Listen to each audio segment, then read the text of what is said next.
the very essence of the mental game is this. The only reason an event matters is because we make it matter.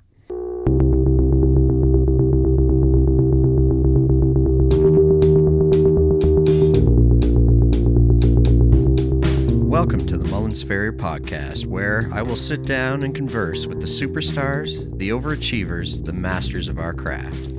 Each episode will be a deep dive into their personal philosophies, their habits, the tools they use, and the secrets to not only their success, but overcoming failure as well.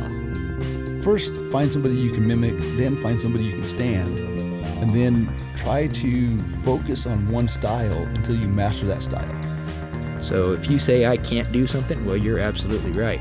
But if you say you're going to, you're absolutely right with that too. People say that you shouldn't define yourself by your work. That is not true. You know what Dave Farley does when he's, lucky enough to be at the World Equestrian Games? I'm watching other people work. Yeah. I don't think we do that enough. This podcast is for all of you out there who share my passion for the job and the desire to always improve. These interviews will put you in touch with the inner workings of the role models we all want to emulate. So let's get to it. There's only so many hours in a day, and it's a matter of what you do with them. Welcome, everyone. I'm just back from England, where I got to hang out in person with none other than Danny Bennett and so many other folks that I've only known through Facebook. The missus and I got a behind-the-scenes tour of Newmarket, thank you to Dr. Simon Curtis and Ian Alexander Nixon.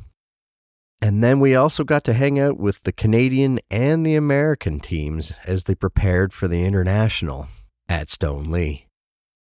And then at the International, as well as Focus, Danny and I wandered around, microphones in hand, getting as much content as we could to share with you about everything that was going on at those events.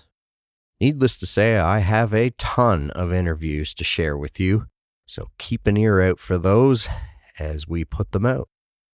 I unfortunately brought back a souvenir from England, that being COVID. I thought I was invincible, but alas, it got me. So I will make this introduction short and sweet. My guest today is Shearer Wludyka CJF ASF. I first heard about this incredible woman many years back when I first started attending Heartland Horseshoeing School. Chris often speaks of her fondly as one of his star students who went off to do great things. There had been a few occasions where we were supposed to be in the Heartland at the same time, but unfortunately life got in the way, and for one reason or another, that didn't happen until this October. Shearer was there with one of her employees, helping her to prepare for the CF exam. I think Shearer was supposed to be working on her AW stuff herself, but she was so busy helping out others that I don't think she got around to it. Anyway, we found a few quiet moments, and Shearer, her trusty sidekick Jinx, and I got to sit down and have a conversation. I hope you enjoy it as much as I did. So could you introduce yourself for me? Yes, my name is Shearer Wludyka. And where do you hail from? I am from Anderson, South Carolina. Okay. And is that where you live now too? Did you start your journey there or? So I was born and raised in Anderson, South Carolina. The joke is I tried my entire life to get out of that town and I keep coming back. Now, I met you here once in the Heartland and you were just visiting with your wife. Actually, that is the night I got my tattoo. Really? Which tattoo did you get? Oh, I got my logo on my calf, but I don't have any other tattoos. That was the first and only time. How was it for you? Oh, it hurt. Cody told me I would probably pee a little, and I think he was probably right. So Chris actually gave me 2 tattoos. Okay. And so I have one on my foot and then one on my arm. Okay, cool. I've had plenty. Oh, okay. He's not the only one. Nope, not the only one. Yeah, and I'm really disappointed he doesn't really want to do it anymore. I know, we actually had a pretty good side business going, I thought. You know, Yeah. he had students coming in, fresh meat. Yeah. I didn't see that was a problem. Well, I guess he said it took a lot of time, so. Mm-mm. Did you know I used to do tattoos? No. Okay. Oh, okay. So I used to do tattoos, and if you could pick the perfect canvas every time. So back up a little bit, my degree is in graphic design. Oh, okay.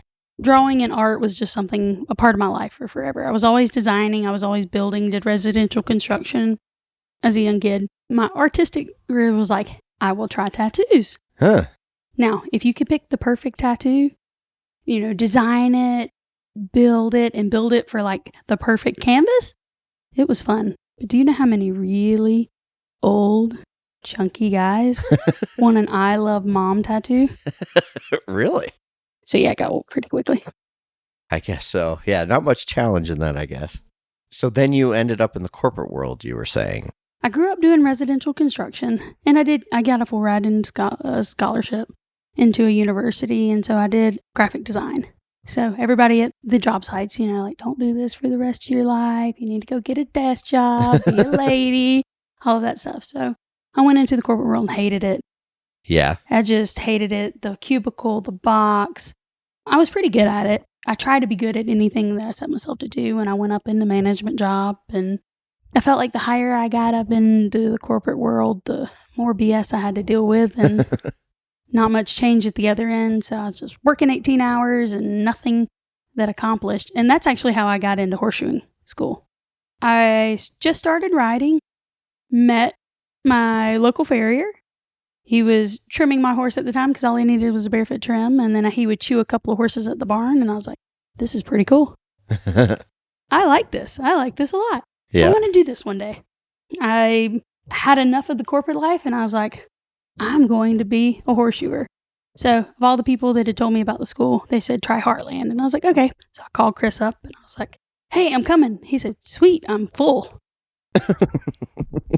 So I had to wait another year. Oh, yeah. So you had to stay in the corporate world for another year? Stayed in the corporate world for another year. And Now, how difficult was it to stop something you've already progressed so far in and then head in a completely different direction, go back to school, bring yourself kind of to the bottom of the pecking order again? How difficult was that transition? it was pretty difficult. Even if you've shod for years, coming to the Gregory School, it's like a whole other eye-opening Oh, experience. So thrown in. So I had a lot of distractions in that change, but it was actually kind of difficult. But working with my hands again made the transition a little bit better. At the end of, like I was telling Chris, that horseshoe sandwich, and you sit there and you beat metal, but at the end of the day, you have bar stock. Yeah. You're like, yeah, this is cool. I could do this. Now, I never really thought I would do it full time. I didn't know where it would go. I loved to learn things. So I actually went to Chris's school. I was like, well, if I can learn how to shoe my own horses, I'll have to pay my farrier. It's a cool little job. And then I fell in love with it. Just took off from there. Mm-hmm. Cool. I've learned most of my stuff about you through Chris bragging about you all the time when I come to see him. I understand now that you've created a multi-farrier practice Yes. in your neighborhood. And how did that work out? How did you get into doing that? So it was really kind of funny in the fact that, you know, if you go to Chris's school, he tells you you're busy as you ever want to be. And that was entirely correct. I got home, I started shoeing horses, and I tell people I was full from day one, because back in the day when I could only do like 2 full sets and a couple of trims, That it was a full day. Yeah, right. And then slowly that started growing and growing and growing. And, you know, I kept going up on my prices and refusing more horses. We had an area that really needed a farrier more geared towards therapeutic and correction. We had enough, you know, backyard farriers or sport horse farriers or, you know, just your regular trail riding horses. If there was a problem or if there was something that needed to be corrected, nobody would touch it. Oh, So really? I got into therapeutic pretty early in the gig. And so the more I would fix, those would go to sound horses on my book, and I could never get rid of them again. So I work with 4 local vets. So that was about 3 years into my career. And so I kept talking to Chris. I was like, you know, if you got any students at the end of the year that don't have anywhere to go, send them this way. I could use the help. Mm-hmm. Yeah. And so he'd send, and, you know, nobody wanted to stay in South Carolina. I don't know what it was, 95 degree, 110% humidity. I thought it was great. We had them like dropping like flies. Really? Yeah. Anyway, so Dusty's also a good friend of mine. He called me up and he's like, hey, I got this kid. He just finished school. I'm going to send him. I was like, sweet. So he sent Reggie on, and so it kind of started from there. And then just being busy, and also, so now I start to train farriers. So I'm training young people that either can't afford to leave and go to horseshoeing school, or they just happen to be local. I try to get everybody to come to this school, but then they just start piling on, and so they go. Usually they'll stay for about 1.5 years and be able to go on and do their own, and then I get another new set of farriers, and Reggie's been consistent, so he's been sticking around. Yeah, I met Reggie here. It was for certification just before the pandemic, maybe, that he was down here. Yeah. 18 maybe? 18 or 19. 18 or 19? Yeah, something like that, yeah. So with the ones that you're training, are you running it like a school? How does that process work for you?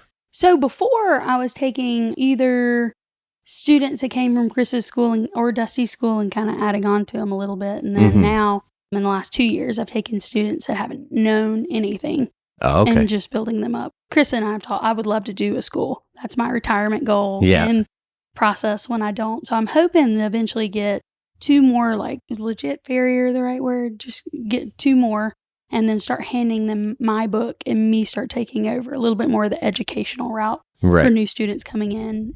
Maybe even getting to play around with a little bit more of my therapeutic. Right. And kind of just concentrating and going on that end. Huh.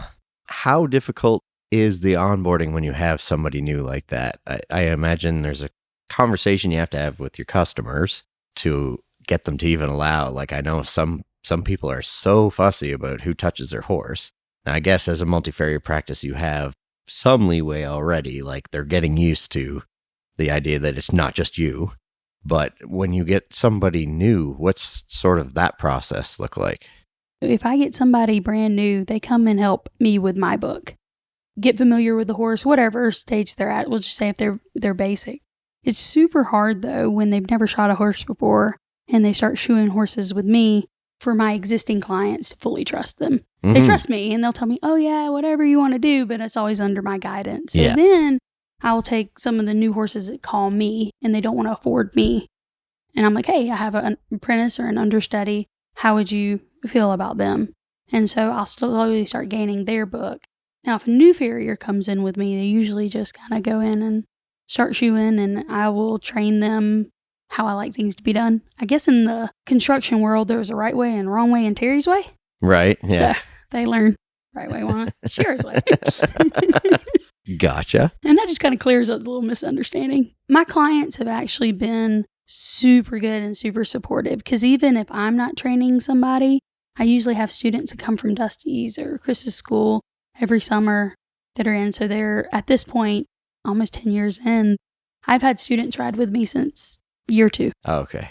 Now, on the multi-farrier side of things, how do you operate that? That has always been, anytime I hear of somebody who has a multi-farrier practice, it seems they're in North America, because it happens just as much in Canada.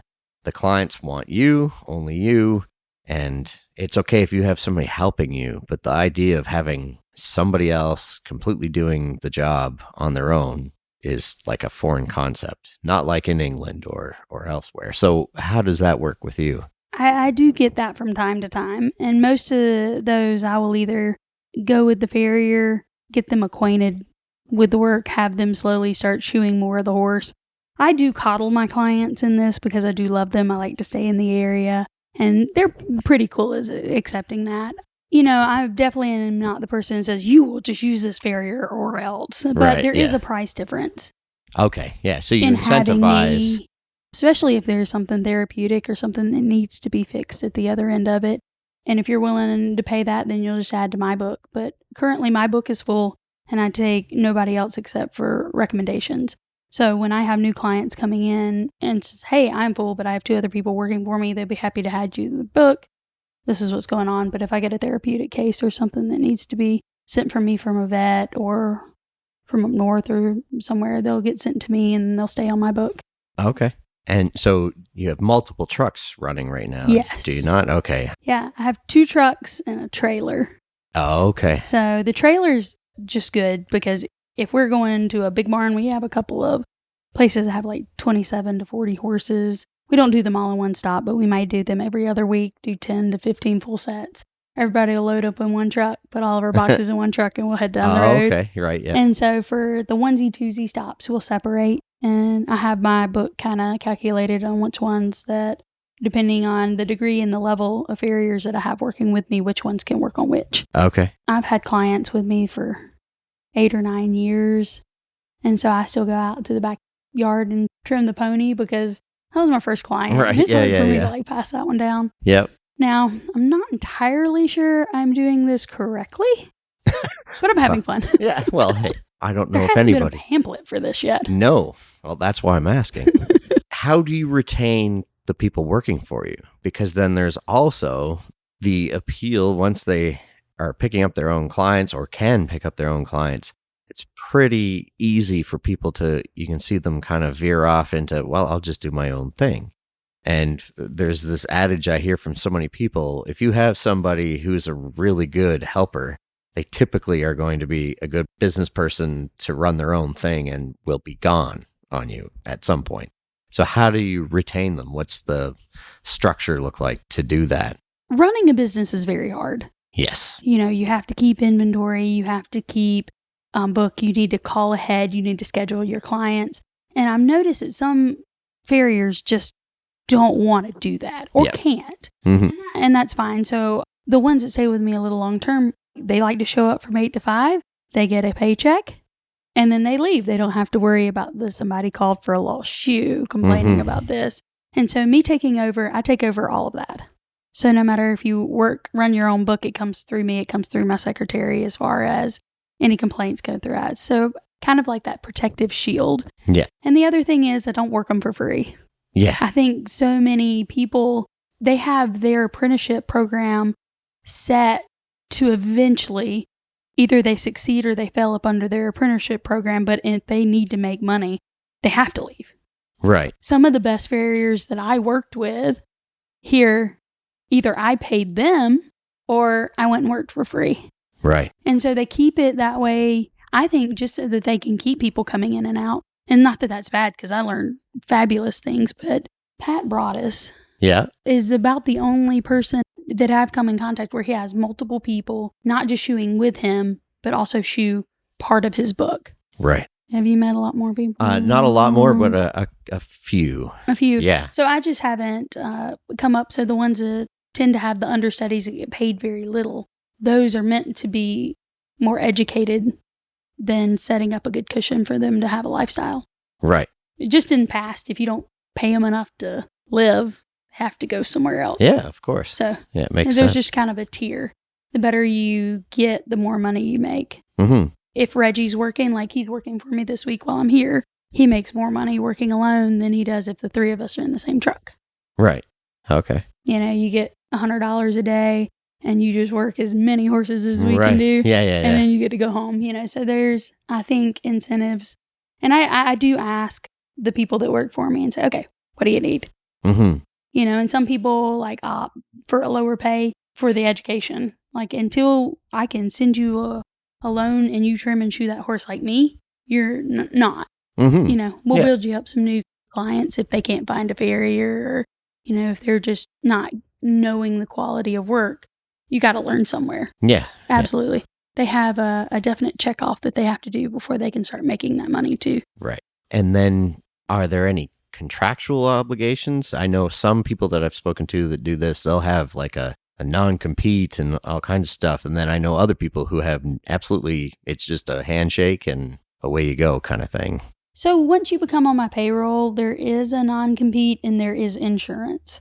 I've never had to sacrifice either of them. So Mm-hmm. Reggie's actually the only one that is in the area that is on my insurance currently. Oh, okay. So everybody else is into a 1099. And so my insurance has this balloon policy that the ones that stay, but once they stay for a certain amount of time, I have to sign them under a contract in order to have, if they're shoeing on their own and or flips over backwards and Right. something happens. To So keep there the insurance. there has to Right. be some sort of paperwork involved just because I get scared.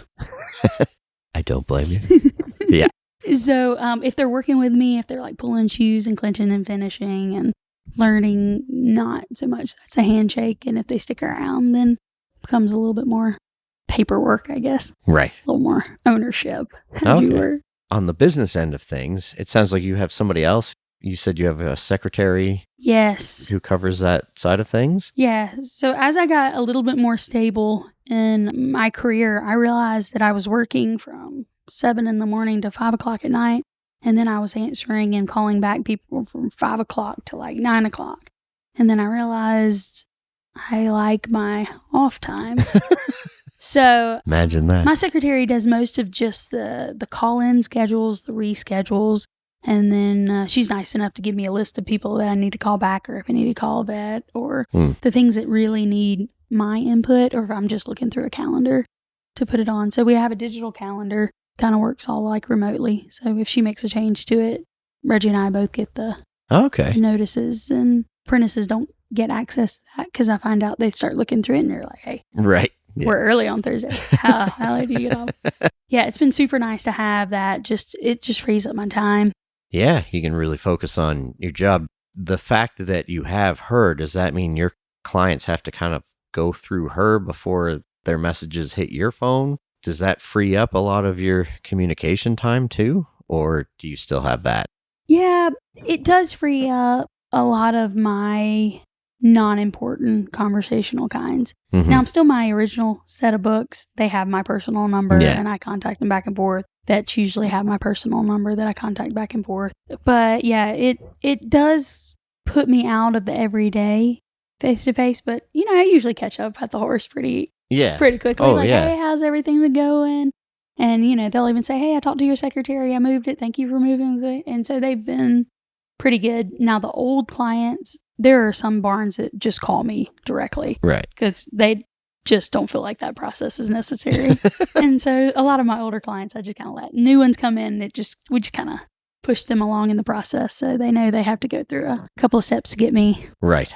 I think just that alone would be an amazing way to free up so much of your mental space and your time. You can focus on what you're actually there to do. And I do try to run my businesses at 8 to 5. We work 8 to 5 Monday through Friday. Do you? We burn the night oil on forging and contests and, Yeah. working the weekends there. But at least doing construction work, working from sun up to sundown and not knowing when the day would end. Yep. I mean, that's why Reggie's he's like, heck yeah. He said, I work Monday through Friday. I get my evenings and Yeah. you get to do all the hard work. And I was like, sounds good. And I imagine that also frees you up for something like this. Like you're able to go, Reggie's got things handled back home. And are there any other benefits that you can think of that you wouldn't even think of? I mean, you get to hang out with me. Well, there you go. Yeah. No, That was a pretty obvious one.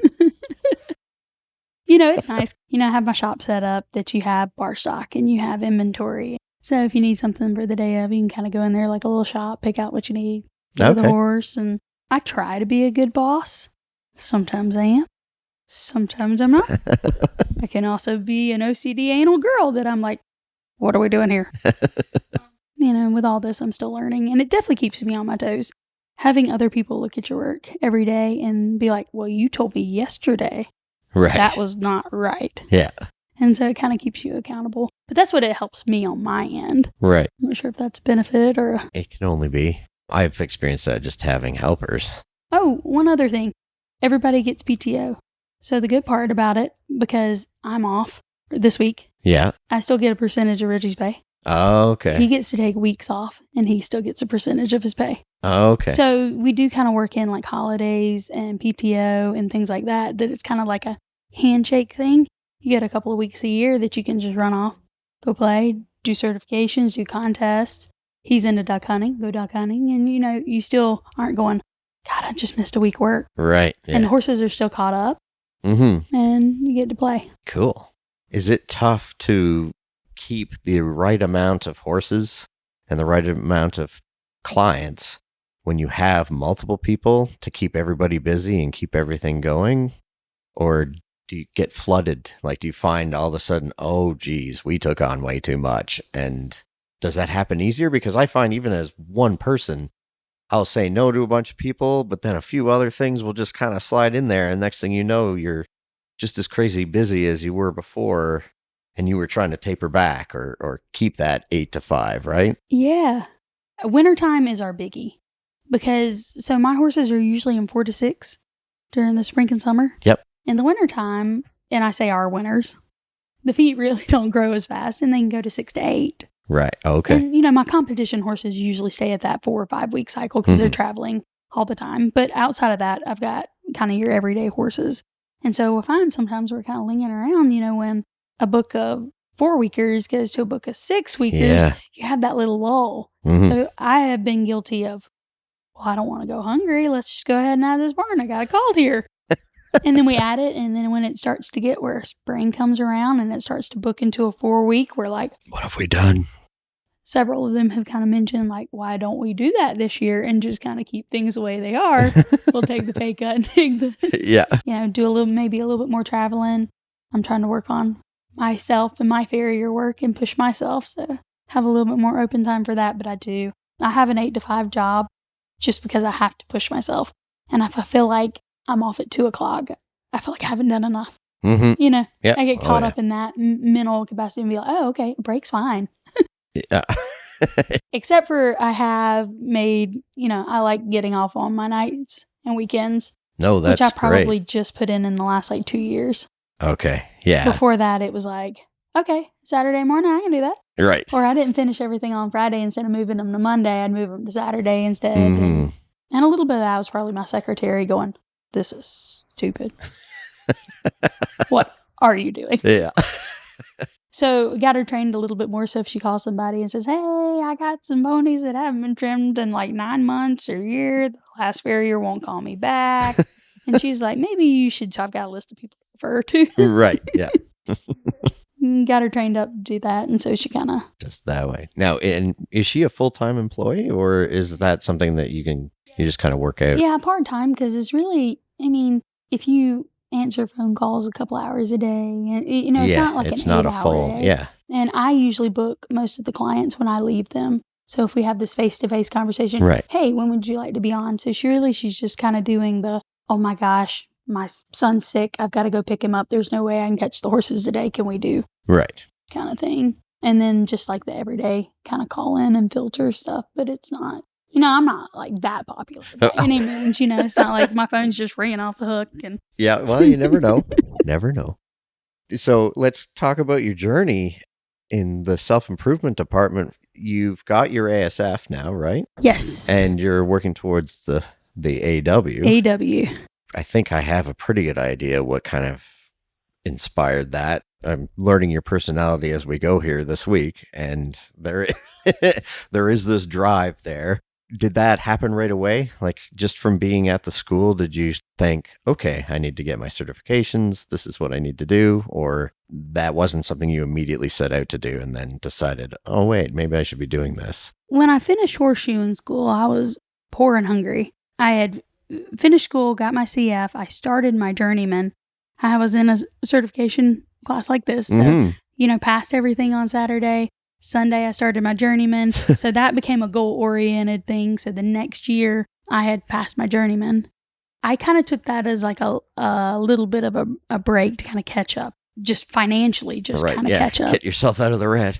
And then a friend of mine was just like, hey, she actually came down and stayed with me in the U.S. for a little while. Ellie from England. Oh, okay. Yeah. And so she was down and she ended up going back to England and back home, and she called me and she's like, I want to work on my AW. I can have a striker. Do you mind day of this year? Will you fly over and be my striker? That's awesome. And I was like, well, heck yeah. And the bonus part, we get to England and we're doing a Grant Moon clinic. Oh. And I was like, sweet. And so just kind of seeing that process sparked me. No kidding. Really cool. So in between time, while she was working on her AW, we were also working on our ASF.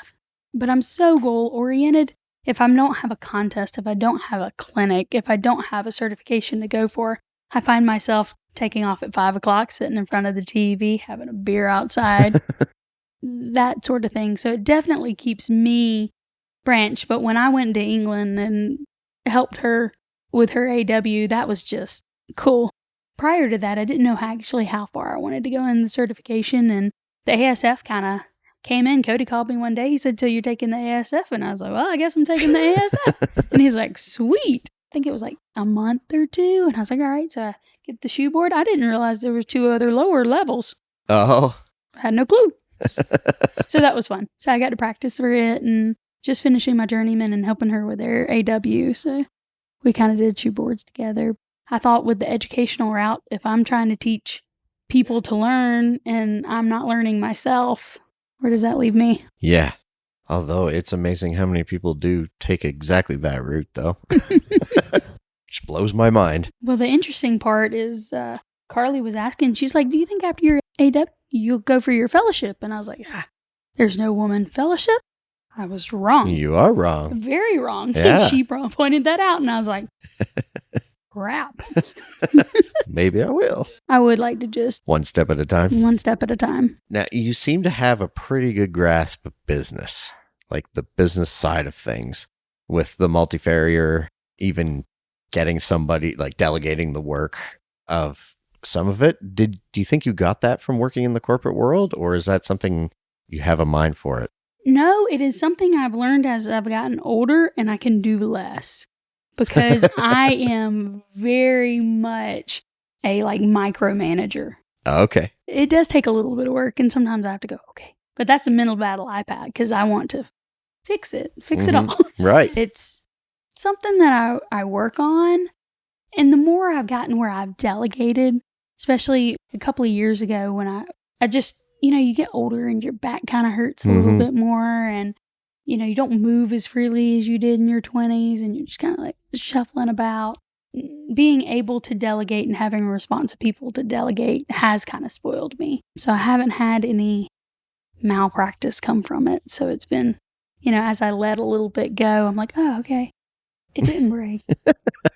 But the second I see something start to go, I am like, right, trying not to swoop in and save everybody. But and fix it. Thank you for it appearing that I have it all. Well, no, just even just in the conversations that Chris has had with me, there are a lot of farriers that are really good at their job, but they are terrible business people. And this has come up a lot in the conversations on here. And you just seemed to have it all sussed out. You're just like, okay, I'm going to add more people to this and expand, and I'm getting too busy, so why not? Probably having a good amount of entrepreneurs in my life, especially after I became an adult and went out on my own, and having more people, like the construction crew that I worked for, they were good entrepreneurs themselves. And okay, yeah. So even helping when I got involved in helping to run crews and helping to set up business sites and job sites and making sure everything was prepared and there were materials when the workers got there, and made sure things were lined up for what would happen next. And right. So Kat's having that. I don't know, since I was 17, I've always been involved in some sort of something. Yeah, I think having that kind of mentorship, and it's funny, there are a bunch of people that I've spoken to where the path that led them to horseshoeing was not your normal path, but there are these components of everything else that they did that still got them there, and they still use, even what you're suggesting there. I worked selling horse trailers, and because we didn't have people walking in buying all the time, I would help out in the shop working on the trailers. And once I started my own business, I was able to fix and repair stuff that you'd normally have to take yourself out for a couple days to get everything done and fixed or whatever, where it was a thing I could do on Tuesday night. Let's change the brakes, and I wouldn't have thought that one would lead into the other, but I definitely think the corporate world, what thing it did tell me was to be a better boss and not be the bosses that I had. Right, yeah. Yeah. Everything I think happens for a reason, so that's been... You've just rolled with it. You're a tester, a provisional tester? I'm a provisional tester for the AFA.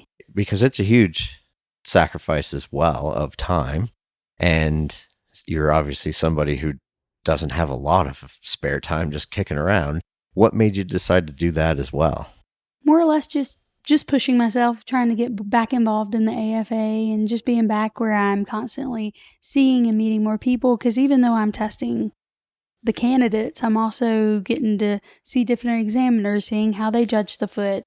So when I'm teaching students, I can help bring them about the right way. You know, when you take yourself out of a pool and you put yourself in another pool that only you see, you tend to not grow as much.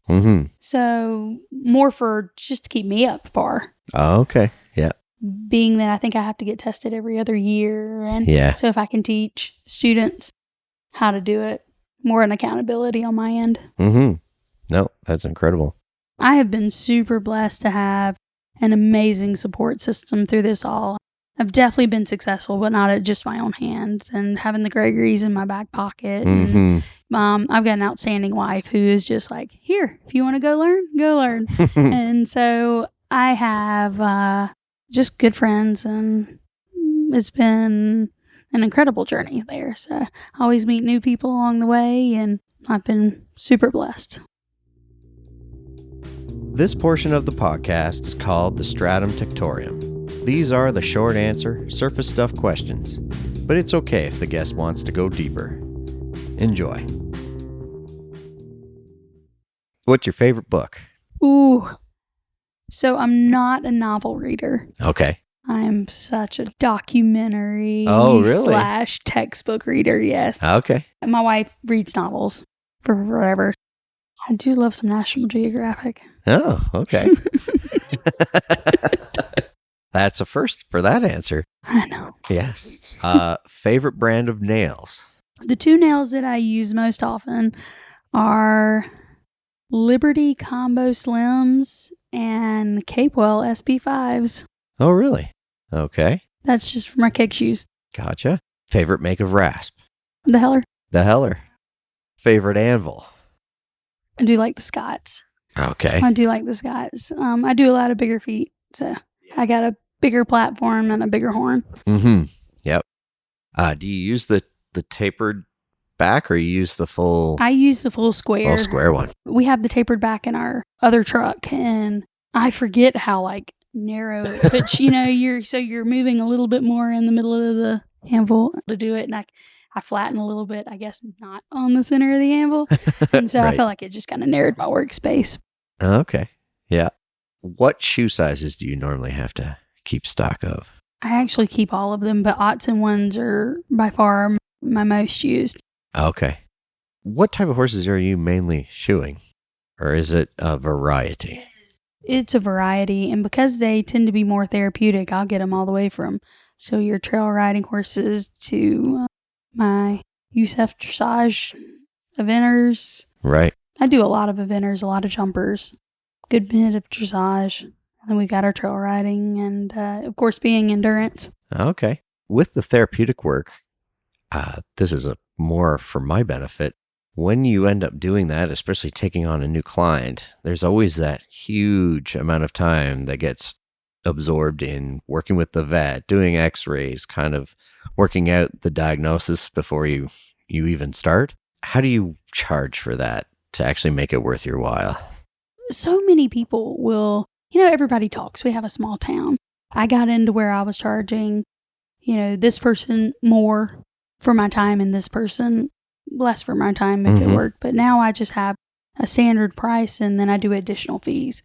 So if, my base price for a full set is X, but if I have 2 hours that I need to sit with a vet and do a consultation fee, then I have a consultation fee. I have a diagnostic type fee if I'm watching the horse trot in and out. So all of those are just added on to the process. Okay. They find the bill a little bit easier to read and so understand. That they know that when the horse becomes more sound or if we don't have to go through those steps again, the shoeing gets cheaper. But if I'm going to be at the vet clinic and doing x-rays and diagnostic, for a while I didn't pay for my time, but now it's just kind of add on like you would pads. Right. It's just another thing you check off and you click the button and say, hey, a little service fee. Yeah, because your time and it's time that you could be shoeing just another horse at another barn kind of thing. So having it, especially with as many students that go through mine, even the ones that come from the school don't always go to a vet clinic. And so being able to go to a vet clinic weekly. It's fun, it's isn't kind it? of a give and take. But yeah, I do charge a little extra for it. Yeah, you kind of have to. Yeah, for sure. And I think the clients understand that because there's a whole reason they had to take their horse to the vet clinic in the first place, right? Okay, so I digress. I got off the track there. What's your favorite type of bar stock to work with? I use a lot of 3/8 by 3/4, Okay. but I really like that 3/8 by 7/8 stock. You can find it? It's so hard to find. Very hard to find. Yeah. I had a pile of it stocked up, and I'm starting to get towards my last little section, so I'm going to cry. Yeah. But my feet, for the inch by 3/8, I have to do a lot of drawing for, and so that 7/8 is just like right there. perfect. But I do a lot of, so bumping on 3/8 by 3/4, and it's just the easiest, cheapest stock I can get to, so Right. I do a lot of it. Okay. What's your ideal number of horses to shoe all around in one day? Me personally, not as a company, Yeah. 6 or 7. Okay. And then as a company? As a company, 15 usually keeps us. She's going? Mm-hmm. Okay. If you're stumped on a case, who do you call? Not Chris. So Chris, Dusty are too obvious, but I also do a little bit with Rude and Riddle. Oh, okay. So Sam Zalowski is pretty good, and Dr. Bross. Dr. Beasley at UGA. Okay.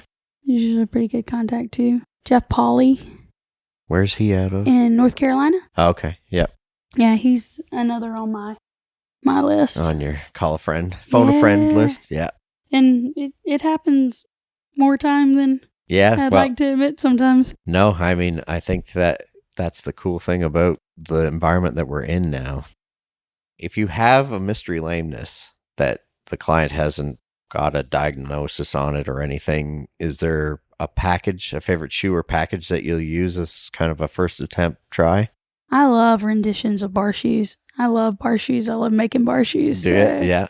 Yeah, depending on the conformation, I'll usually just stick one on, put a little equilibrium toe in there, and just kind of see what I get. See what happens. We have a lot of like caudal heel pain and stuff, so stabilizing the back half of the foot usually does pretty well. But that's a good go-to shoe That's for your me. go-to? Okay, gotcha.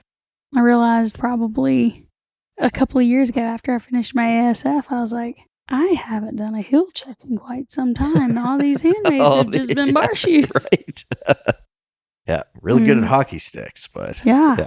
So do you have a favorite inspirational quote? Everybody is a genius, but if you judge a fish by its ability to climb a tree, it will live its whole life believing that it is stupid. There we go. Do you have a favorite drink? Ooh. I love whiskey.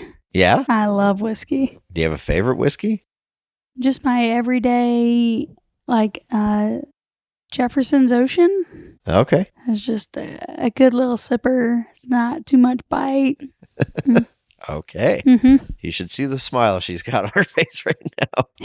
Yeah. Dry campus. The shakes kind of dissipated a couple days ago, but yeah. Do you work out? I do. My mornings start around 5 o'clock. Okay. And so I usually get up, work out, and then I like to just kind of unwind with a cup of coffee. So I'll work out, have a smoothie and a cup of coffee, and wait for everybody to show up at my house, and we'll head off from there. Okay. Yep. And what time do you usually start your day? 7:30, 8 o'clock, we usually try to be at our first stop. And most of our stops are within 30 minutes, 40 minutes of the house. Like once a week, we'll either go to try on or like an hour or so away, or and then once every 4 or 5 weeks, I have a good friend 2 hours away that I've just been shoeing up for so long. But I try to keep everything kind of close to the nest. Yeah. No, that does help, especially with the fuel prices the way they are. What's your favorite pastime after work? We live right on the lake. Oh, okay. So I love boating. And as I was younger, I used to do the knee boarding and the wakeboarding and all that. Now I just like to just cruise, and we'll do sunset, maybe jump on the boat and go to dinner. And Okay. that's my like chill, relaxing time. We also have dogs and horses. They're a little much. Yeah, we should have given him a microphone too. I know. What do you have to say, Jinxie? Here's a fun little saying about Jinx, though. I will say this. He goes with me a lot, and I love him. He's a really good dog. He goes with me more because the treatment that I get when I'm home is a very bad relationship. Sheila tells me this is awful. You can't see anybody else. You can't go anywhere. I mean, I will get home and like, what are dogs good for? They greet you, and no matter what, they're happy. No. If I'm gone more than a day, he turns, and you see how much he uses my shadow? Mm-hmm. He sits on the other end of the couch, turns his nose, and I don't hear from him for a week. Got included. He's smart because that incentivizes taking him with you. But he has been your shadow all week. I love this little dog. Good dude. So that would answer the farrier terrier question. What's next on your bucket list? Ooh, besides the AW, Yeah. I do want to travel. Yeah. I do want to travel a little bit. You know, we haven't been to the beach in quite some time. Oh, well, you're so close. So close. Might as well. Hmm. So I guess more relaxing. Yeah. Not sure when that ever is going to happen, but Yeah. Make time for it. What would you have been if not a farrier? something in engineering. So when I was super young, I loved to draw. Bridges and suspension bridges, just, I like. That's your thing. Yeah. I tried to fly a plane one time. I thought that was going to be a good thing. A little too much multitasking for me. Got 3 things. And that took way more than that. So, Okay. And the COVID question, if you were to be stuck in a shop with somebody for a month under quarantine, who would it be? I'd still have to go back to Cody's. Yeah. It would push, and it still just feels a lot like home. There you go. Well, I'm sure I've missed 1 or 2 in there. Oh, favorite genre of music was another one. Ooh. Acoustic. Just that raw guitar, piano. And a voice. Mm-hmm. Yeah. Okay. Well, I think I covered everything, Nice. or at least everything I can remember. So thanks for doing this. I really appreciate it. It's No, been thank great you. to actually sit down and do it. So No, this has been awesome. Thank good. you. Thanks.